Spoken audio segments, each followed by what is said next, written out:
हमारे लिए बड़ी खुशी की बात है कि सरकार के अंदर खलबली मच चुका है। सरकार घबरा गई है कि अगर 5 लाख लोग इकट्ठा होंगे और ये 5 दिन शहर में अगर रुक गए तो पूरे देश की मीडिया गोरखपुर में आकर के बैठ जाएगी और पूरे सरकार का शीशा लेदर हो जाएगा कि उत्तर प्रदेश की सरकार गोरखपुर में रोज मुख्यमंत्री दिया।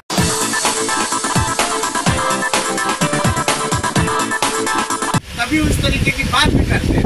लेकिन जब हम लोगों ने 17 दिसंबर को रैली किया तो सरकार को ज्ञापन दिया तो कमिश्नर ने वो ज्ञापन सरकार तक पहुंचाया और इसका रिजल्ट आया कि श्रवण कुमार निराला का घर 26 दिसंबर को सरकार ने फंडिंग महीने में सीज कर दिया। हाँ, उनका घर जो है सरकार ने सीज कर दिया और सरकार ने कहा कि अच्छा ये बताओ तुम रैली करने के लिए पैसा कहाँ से लाते हो?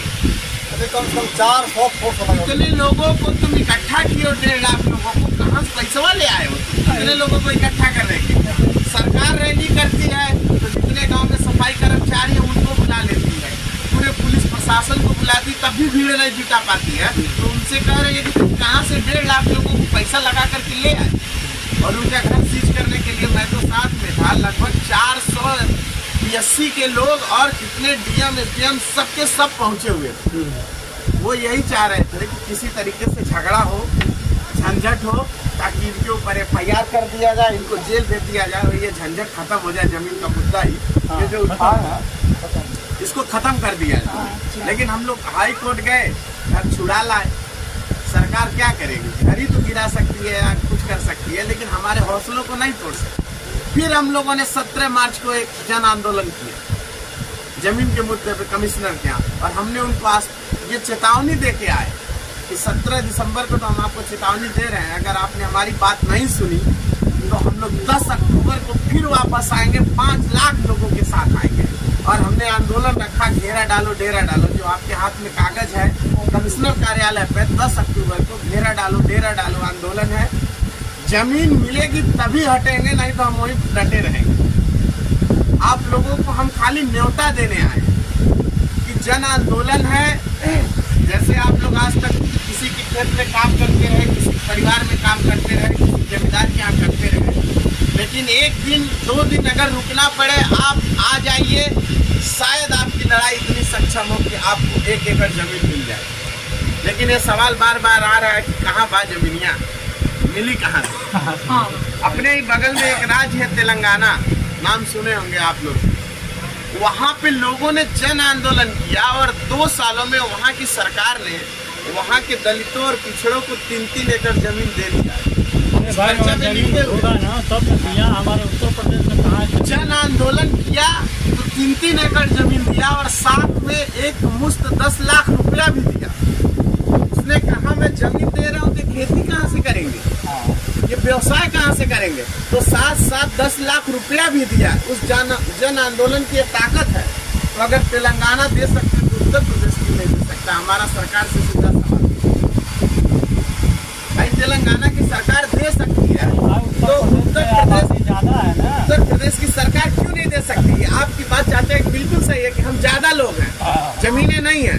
लेकिन 2018 की ISO की टीम का जब हम लोग सर्वे रिपोर्ट निकाले जो भारत सरकार ने कराया तो 3.5-3 एकड़ जमीन इतना खाली है कि पूरे भूमिहीनों को बांटा जा सकता है। ये सरकार की रिपोर्ट है, उसको भी हम लोगों ने मेंशन किया। तब हमने सरकार को ज्ञापन दिया कि तुमने जो सर्वे रिपोर्ट कराया है 2018 का, तो जमीन 3.5-3 एकड़ खाली है, लेकिन हम तो 1 एकड़ मांग रहे हैं। तो तुम 1 एकड़ के लिए तो दे ही सकते हो, 3.5 एकड़ नहीं दे सकते। तो ये सरकार की रिपोर्ट है, तो सरकार हमारा कुछ नहीं बिगाड़ सकती। हम सब इकट्ठा होकर के अगर 10 अक्टूबर को खड़े हो जाएंगे तो सरकार की मजबूरी है हमको 1 एकड़ जमीन देना। सरकार घुटने टेकेगी, जन आंदोलन के आगे कोई सरकार बड़ी नहीं होती। दूसरी बात, जो 4 लेन बन रहा है, जैसे जब 4 लेन निकला होगा तो किसी न किसी भाई का जमीन गया होगा तो बगल वाले भाई कह रहे होंगे कि चला इनकर जमीन चल तो गई, अब इनके बहुत जमीनी कितनी देखा सरकार का दिले। तो बड़ा खुश भी थे, जिनकी जमीन को बड़ा दुखी थे। लेकिन जब 4 गुना सर्किल सर्किल रेट से ज्यादा पैसा उनको मिला तो घर वाले जिसकी जमीन गई वो बहुत खुश हो गए, बहुत खुश हो गए। कह रहे बहुत अच्छा भाई, जिसकी जमीन नहीं गई कह रहा था अरे हमारे 4 डिसमिल चल गए लो, तो कम से कम 10 लाख रुपया 15 लाख रुपया मिल गए लो, बहुत खुश हो गए।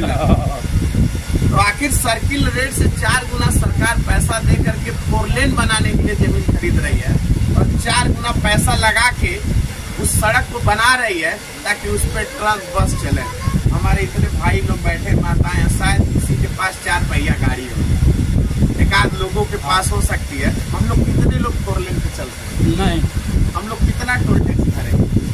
लेकिन सरकार उन लोगों के लिए सड़क बना रही है जिनके पास बहुत बड़ा संसाधन है, गाड़ियां हैं। तो क्या हमारे लिए सरकार जमीन खरीद के नहीं दे सकती?